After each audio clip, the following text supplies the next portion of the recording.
C'est un samedi soir ordinaire dans cette banlieue de Natal, dans le nord-est du Brésil.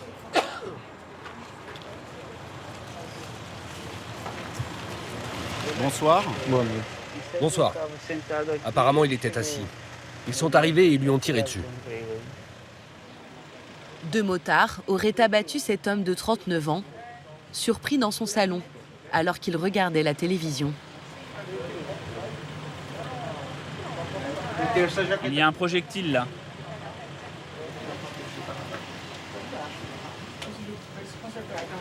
La balle est entrée ici, non? Et aussi là, là et là. Il y a au moins 5 impacts sur le corps. Il a des perforations sur le bras parce qu'il a cherché à se protéger. Apparemment, les tueurs n'ont laissé aucune chance à la victime.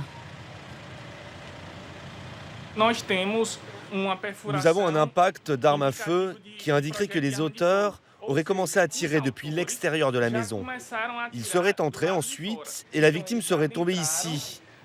Et les traces de sang sur le mur indiqueraient que les tirs auraient atteint la victime à cet endroit et qu'elle serait bien morte là. Vous pensez qu'ils cherchaient quelque chose dans sa chambre? Je ne sais pas, mais à mon avis, ils ne sont même pas entrés. La lumière était éteinte. D'après les habitants du quartier, l'homme était homosexuel et vivait seul. Il cumulait les petits boulots de ménage et de bricolage. En fouillant la chambre, les policiers tombent sur une carte d'identité. Il s'appelle Joao, né en 2003, il a 17 ans. C'est peut-être un enfant à lui ou son petit copain. C'est important, il faut qu'on sache qui est cette personne. L'enquête se poursuit dans la maison d'à côté, où habitent les neveux de la victime. Non, je ne reconnais pas. Dans cette ville gangrénée par la violence des gangs, personne n'ose témoigner par peur des représailles. Est-ce que quelqu'un a vu quelque chose? Non, tout le monde était à l'intérieur. Tu as entendu quelque chose, toi? Juste des coups de feu et on a attendu que la police arrive pour sortir. Même pas un bruit de voiture ou de moto? Non, car on était côté cuisine. Vous avez eu peur, hein? Oui, Il y a eu combien de coups de feu? j'ai pas compté. Je n'ai pensé qu'à protéger ma fille et ma mère. L'inspecteur Vinicius tente une dernière stratégie pour les encourager à parler.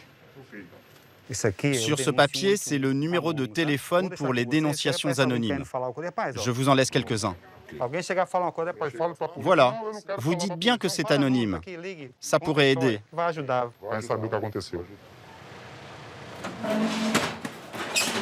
La brigade des homicides de Natal traite en moyenne 4 meurtres chaque week-end.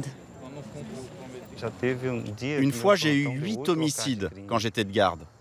En 24 heures? Oui, en 24 heures. On n'arrivait même pas à s'arrêter pour déjeuner.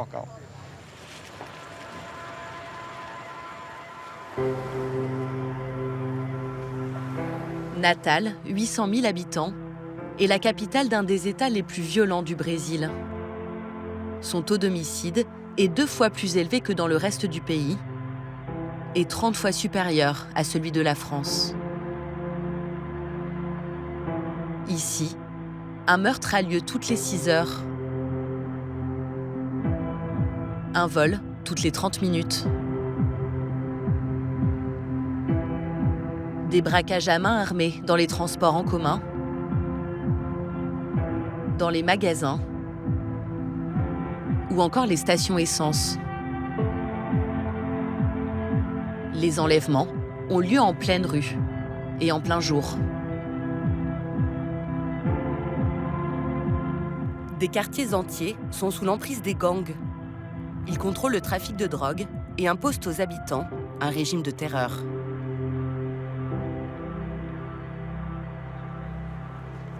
Une violence que la police peine à endiguer, même en multipliant les opérations coup de poing. La première cible est au milieu du chemin. Ok, j'ai compris. On va devoir contourner. C'est ça, vous passez par là. Ce matin, 90 policiers s'apprêtent à partir sur le terrain, sous les ordres de René Lopez, le chef de la brigade des stupéfiants. Toi, tu vas aller dans cette voiture. Après des mois de surveillance, Ces hommes ont identifié 16 cibles dans une des favelas les plus dangereuses de la ville. Les voitures de police franchissent à peine les frontières du quartier que les guetteurs lancent déjà des feux d'artifice pour signaler l'arrivée des forces de l'ordre. La favela est tenue par le syndicat RN, l'organisation criminelle la plus puissante de Natal. Poste-toi là.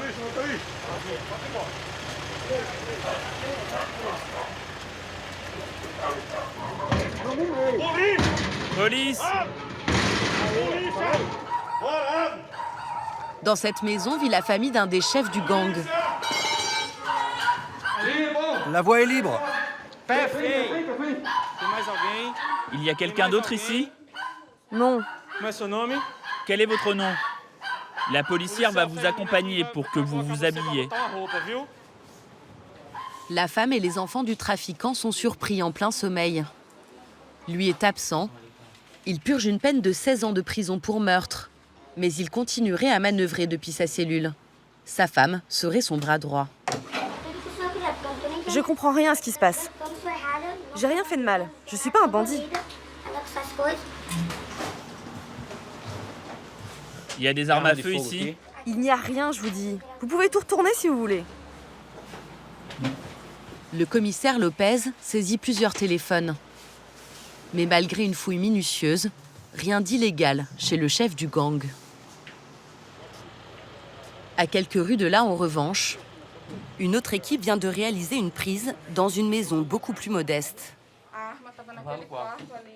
Le père dit être peintre en bâtiment, la mère femme de ménage. Ils vivent avec 2 de leurs enfants adolescents. Ça, c'est du cannabis. Et ça, c'est probablement du crack. Car c'est dur. Il y a environ 4 kilos. Ça, c'est une balance de précision pour peser la drogue. Et un pistolet. Au Brésil, le port d'armes est autorisé, à condition d'avoir un permis. Au total, plus de 8 000 € de stupéfiants étaient dissimulés avec le pistolet sous le matelas des parents. Vous êtes un membre du syndicat? Non, non. Le crucifix, c'est l'emblème des membres du célèbre gang, le syndicat RN. Mais non, je porte ça depuis que je suis enfant. Tu fréquentes quelle église? Celle du père là-haut. Il s'appelle comment? C'est un gros, mais je m'en souviens pas de son nom. Comment s'appelle le pape? Le pape? Benoît? Ça fait longtemps que ce n'est plus le pape Benoît. Le père et la mère affirment que la drogue appartient à leur fils aîné, qui ne vit pas sous leur toit. Il vient de purger une peine de 14 mois de prison pour trafic de drogue. Je ne savais pas que mon fils avait planqué tout ça chez nous. Quand je suis partie hier, j'ai caché la clé à l'extérieur. On est au courant de rien. Comment est-ce qu'il a pu nous faire ça?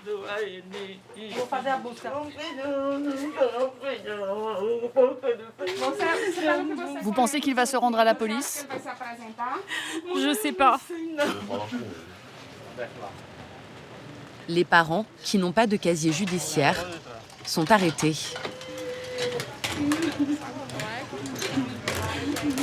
Ne l'arrêtez pas. Elle est innocente. Leur fils cadet, âgé de 15 ans, est aussi emmené par les policiers. Ils ont trouvé des munitions en évidence sur son lit. La famille a-t-elle été piégée par le fils aîné ou est-elle coupable de trafic de drogue? Expliquez-moi une chose. Pourquoi on a trouvé 4 tablettes de crack sous votre matelas? L'odeur est quand même forte, vous n'avez rien senti? Non, je suis rentrée tard hier soir. J'étais crevée. J'ai cuisiné et je suis allée me coucher. J'ai demandé à ma fille, est-ce que ton grand frère est venu? Elle m'a dit oui. Il est passé à la maison. Vous n'êtes pas trafiquante? Mais non, je travaille, je trime. Je lave du linge pour 5 €. Vous avez un avocat? Non, je n'en ai jamais eu besoin. De toute façon, j'ai pas les moyens de m'en payer un. L'interrogatoire est soudain interrompu. Un avocat s'est présenté comme par enchantement pour défendre la mère. Voici votre avocat. C'est son fils aîné qui m'a engagé. Je ne sais pas si c'est lui qui me paye. Je ne demande pas. Ce n'est pas mon problème. En envoyant son avocat, le fils veut-il s'assurer que sa famille n'en dise pas trop sur le gang. En tout cas, les policiers n'obtiendront aucun aveu de la femme, de son mari, Assieds-toi là. ni de leur fils, lui aussi étroitement chaperonné par l'avocat. Tu as déjà été arrêté? Jamais. Tu peux parler, mais tu as aussi le droit de garder le silence. Tu as vu avec ton avocat? Oui, je vais garder le silence. L'adolescent sera remis en liberté le lendemain. Il risque une peine de 3 ans d'enfermement dans une maison d'arrêt pour mineurs. Ses parents, eux, encourent jusqu'à 28 ans de prison. On avait pourtant dit à notre fils aîné de suivre une autre voie, de vendre des bouteilles d'eau, des légumes. Quand il était en prison, il m'avait promis qu'il arrêterait tout ça. Et nous voilà ici, son père, son frère et moi, alors que nous n'avions jamais eu affaire à la justice. Nous sommes à la brigade des stupéfiants avec cette saisie suite à une opération. 90 policiers mobilisés pour seulement 4 kilos de drogue ce jour-là. Une débauche de moyens pour un maigre butin. Mais le commissaire Lopez veut montrer à la presse locale qu'à défaut d'être efficace, la police occupe le terrain.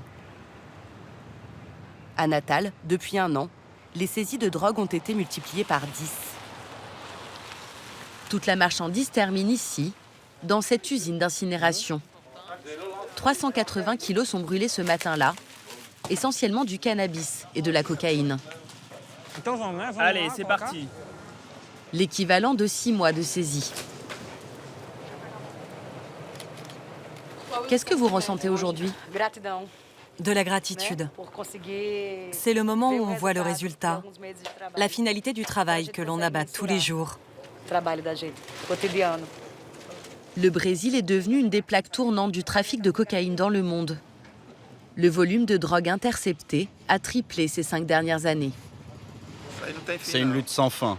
Plus on en confisque, plus il y en a en circulation. C'est comme sécher des glaçons, comme on dit ici. On n'a pas le droit de se décourager, sinon c'est la société qui sera perdante. Une police impuissante face au trafic de drogue et à la violence qui en découle. Après 10 mois d'enquête, l'inspecteur Hernani Leite est en passe de résoudre une affaire d'homicide. Roule plus vite. On est déjà proche, là. On est entré dans le lotissement. Accélère. Appuyé par 2 autres équipes, il s'apprête à arrêter cet homme de 34 ans. Il aurait assassiné un membre d'un gang avec une arme à feu, sous les yeux de la famille de la victime. S'il vous plaît, ouvrez la porte. Il est aux toilettes. Ouvrez la grille. Ne faites pas ça, s'il vous plaît.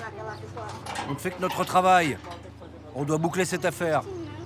La femme du suspect ouvre aux policiers. Je veux pas que mes enfants me voient comme ça. S'il vous plaît. On va aller chez mamie. Habillez-vous et suivez-nous, s'il vous plaît. Ok. Je ne vais pas vous passer les menottes, mais si vous réagissez, on le prendra pour une menace. Ok. On sait que vous portez des armes parfois. Est-ce que vous êtes armé, là? Non. Ok, habillez-vous, mettez les mains dans le dos et baissez la tête. Je vais pas m'enfuir. Je vais collaborer. J'ai rien à voir avec cette histoire.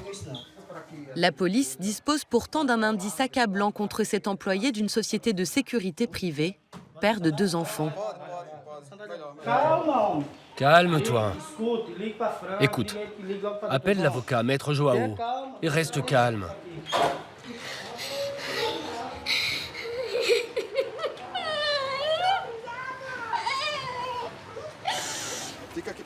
Pour le suspect, tout a basculé il y a 3 semaines.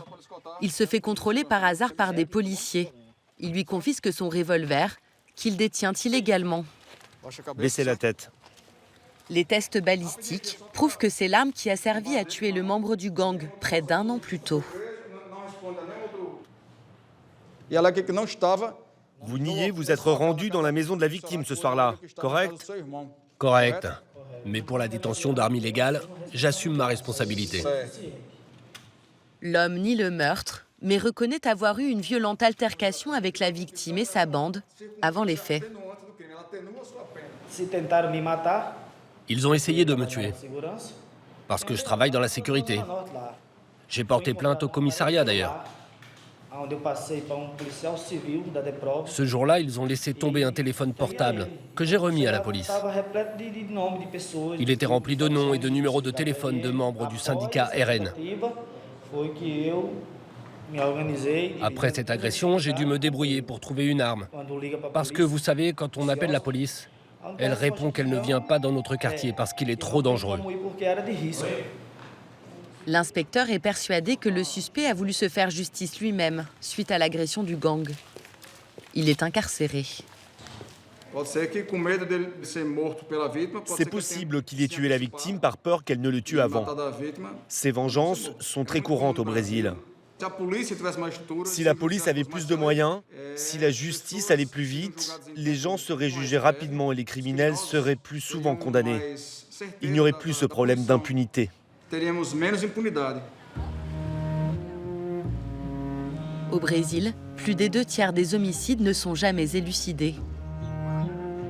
Et très souvent, les proches de victimes se sentent abandonnés par les autorités.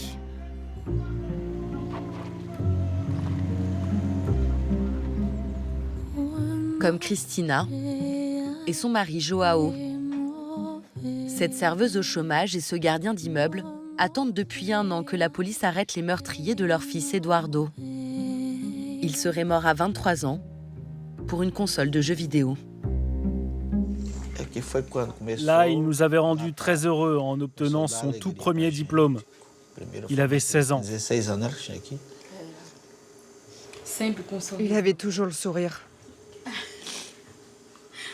Cette photo, il me l'avait envoyée en me disant « Regarde maman, comme ton fils est charmant ». Eduardo était vendeur dans une boutique de cierges et d'objets religieux. Ils vivaient en couple. Un jeune homme sérieux qui n'avait jamais fréquenté les gangs du quartier. Il serait tombé dans un guet-apens. Quelques jours avant sa mort, il avait mis en vente une console de jeu sur Internet, 200 €. 2 adolescents répondent alors à son annonce et lui donnent rendez-vous.